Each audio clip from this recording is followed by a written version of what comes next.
तो भगवान राम का जीवन बड़े आनंद में था। लेकिन तभी एक समय ऐसा आता है कि देवी जानकी का हरण हो जाता है। जानकी एक मृग को देखती है जिसका स्वरूप स्वर्ण की तरह, सोने की तरह। बड़े बड़े ज्ञानियों ध्यानियों से भी गलती हो जाती है, और जो जितने बड़े पद पे है उसको उतने ही ध्यान से कुछ सोचना और मांगना चाहिए। देवी जानकी स्वयं भगवती हमेशा राम को देखती हैं, लेकिन आज पता नहीं कहां से हिरण को देख लिया। और हिरण कैसा? सोने का। इतनी पढ़ी लिखी, जानती है कि सोने का हिरण हो नहीं सकता, लेकिन फिर भी कह रही है कि नहीं, सोने का हिरण है और हमें चाहिए। रामचंद्र जी भी इतने ज्ञानी ध्यानी, बिना अपराध के किसी पशु की हत्या नहीं करनी चाहिए, जानते हैं, लेकिन फिर भी जानकी के लिए धनुष बाण लेकर के दौड़ पड़े उसको मारने के लिए। तो जब गलती राम और सीता जैसों से होती है, उनको सजा मिलती है, तो हम सब के साथ गलती हो सकती है। और वह छल कपट का मृग जानकी के मन में इच्छा सोने की है, और देवी जानकी सिद्ध है, मन में जो सोचा है वह मिलेगा, बहुत गुना ज्यादा मिलेगा। तो सोने के मृग को छोड़िए, सोने की लंका में पहुंच जाती। और जब सोने की लंका मिल गई, जब इच्छा पूरी हो गई, तो कह रही नहीं राम चाहिए। जब तक राम थे तो कह रही थी नहीं सोने का मृग चाहिए।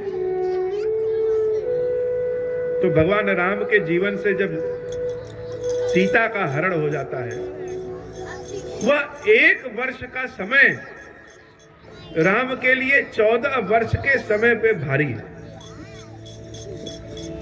जब तक आप आनंद में रहेंगे, सब लोग आपके पास आएंगे जाएंगे, लेकिन जब आप दुख में प्रवेश करेंगे, कष्ट में प्रवेश करेंगे, तो ध्यान रखिएगा, सबसे ज्यादा पढ़े लिखे लोग सबसे दूर होंगे। बहुत कठिन काम में आपको वो लोग सबसे ज्यादा साथ देंगे जिनको आप सोचते हैं कि यह तो अनपढ़ है। जब सीता का हरण हुआ,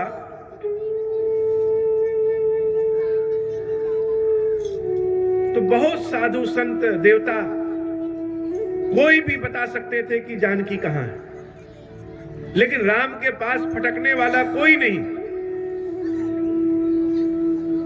राम पेड़ों से, पौधों से, हिरणों से पूछ रहे हैं कि क्या मेरी सीता को देखा है। जो जानकी उन हिरणों को, उन पेड़ों पौधों को हमेशा जल देके सिंचित करती थी, वह भी पूछ रहे हैं कौन सीता। तब राम को बताना पड़ रहा है, वह सीता जिसकी आंखें तुम लोगों की तरह, अर्थात हिरण की तरह थी। सीता सीता सीता कहते ढूंढ रहे हैं, और कोई भी ज्ञानी ध्यानी राम के पास नहीं आता। अभी तक तो सब लोग राम के पास चल के आते हैं, अब रामचंद्र जी को खुद चल करके जाना पड़ता है। तो जब जीवन में कष्ट आएगा तो आपको स्वयं उस कष्ट से निकलना पड़ेगा। यह सोच रहे हैं कि कोई हाथ पकड़ के निकाल देगा, तो कोई नहीं निकालता, ईश्वर की कृपा ही निकाल सकती। लोगों ने राम पे शंका किया कि यह भगवान हो नहीं सकते, जो अपने स्त्री की रक्षा नहीं कर सकता वो कैसा भगवान, वो कैसा शिक्षित, यह पाखंडी ढोंगी है, इनके साथ यही होना चाहिए। और राम जी दौड़ते भागते फटकते कहां पहुंचे? जो समाज से निष्कासित है, जिसके यहां लोग जाना नहीं चाहते, उन शबरी अम्बा के पास पहुंचे।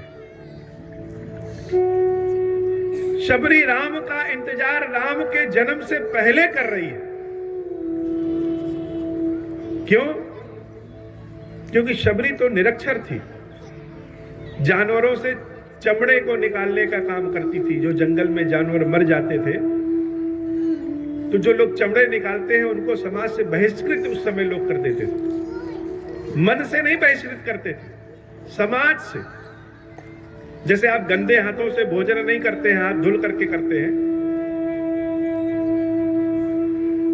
तो एक ऋषि है, वह ऋषि रोज 4 बजे सुबह स्नान करने जाते थे। शबरी को लगा कि हम कोई पुण्य का काम तो करते नहीं है, लाओ यह महर्षि जो जाते हैं इनके रास्ते की सफाई कर दे। तो रात्रि में 2 बजे उठ करके रोज ऋषिवर के रास्ते की सफाई करती थी। ऋषि सोचते रोज हमारा रास्ता साफ रहता है, कौन करता है भाई। पता लगाने के लिए एक बार वो 2 ही बजे चले आए। शबरी को देखा, शबरी वहां से भागने लगी कि महाराज हम अछूत हैं, हमसे दूर रहिए। ऋषि ने कहा अछूत तो वह है जो किसी को अछूत समझे। हे शबरी, जो काम तुम कर रही हो, इस काम के बदले मेरा यह आशीर्वाद है कि तुम्हारे यहां भगवान स्वयं पधारेंगे। और लोग भगवान से मांगते हैं, तुम्हारे यहां हाथ फैलाए भगवान तुमसे मांगने आएंगे। और वह आशीर्वाद गुरु का दिया हुआ शबरी रोज अपनी कुटिया को सजाती कि गुरु ने कहा है तो सत्य ही होगा, क्या पता कब राम आ जाए। रोज पुष्पों को सूंघती फिर रखती कि जब राम आएंगे तो कोई ऐसा पुष्प न मिल जाए जिसमें सुगंध न हो। जो भी अब राम के लिए बनाती खुद टेस्ट करती कि कहीं चीनी पड़ा है कि नहीं, नमक पड़ा है कि नहीं, फल मीठे हैं कि नहीं। और जब राम जी के पास कोई नहीं फटक रहा था, जानकी का पता ना कोई बताए ना कोई साथ दे, धन भी नहीं है कि धन से सेना बनाए, मर्यादा में है, अयोध्या लौट नहीं सकते और जानकी को छोड़ नहीं सकते। तो राम ढूंढते ढूंढते ढूंढते ढूंढते शबरी के घर आते हैं। और शबरी जब किवाड़ खोलती है तो पहली नजर में पहचान जाती कि यह राम है। चरणों में गिर पड़ती है कि भगवान आप हमारे यहां आए, हमारे गुरु का दिया हुआ आशीर्वाद सत्य हो गया। जो भी जगत थी वहां बिठाया, भगवान को जलपान कराया। आज तो कोई नेता मंत्री किसी के यहां खाने जाते हैं तो अपने साथ दोना पत्तल भी लेके आते हैं। राम जी शबरी के बनाए हुए दोने में खा रहे हैं। भगवान यह बेर खाइए, नहीं नहीं यह मीठा नहीं है, ये खाइए। बेर खा रही है, दूसरा फल दिया, भगवान यह भी मीठा नहीं है, ये खाइए। याद ही नहीं है कि क्या खिला रहे हैं और क्या नहीं खिला रहे हैं। न जाने कितने जन्मों की आकांक्षा आज पूरी हुई। प्रतीक्षा जितनी बड़ी होती है, आनंद भी उतना बड़ा होता है। रामदेवी शबरी से कह रहे थे, हे शबरी, मेरी जानकी मेरे पास नहीं है, बताओ हम जानकी को कैसे प्राप्त करें। शबरी कहती, हे प्रभु, आप तो सब जानते हैं और सामर्थ्यवान हैं। मेरा मान सम्मान बढ़ाने के लिए आप पूछ रहे हैं कि जानकी कहां है।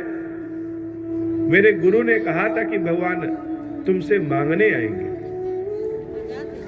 आज आपको देख लिया, अब कुछ दोबारा देखने की इच्छा नहीं है, लेकिन आपने पूछा है तो बता दे रहे हैं।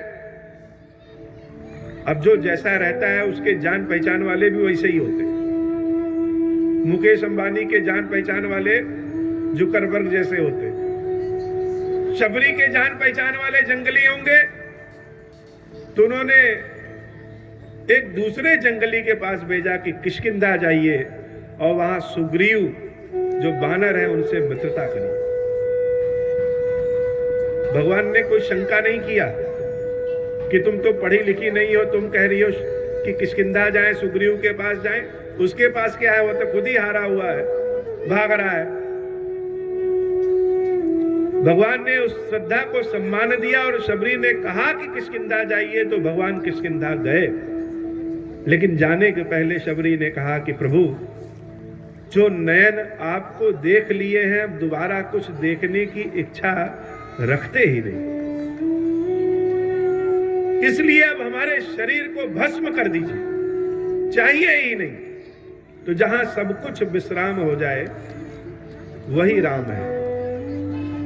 इच्छा ही खत्म हो जाती है और योग अब अग्नि में शबरी अम्बा भस्म हो गई। बहुत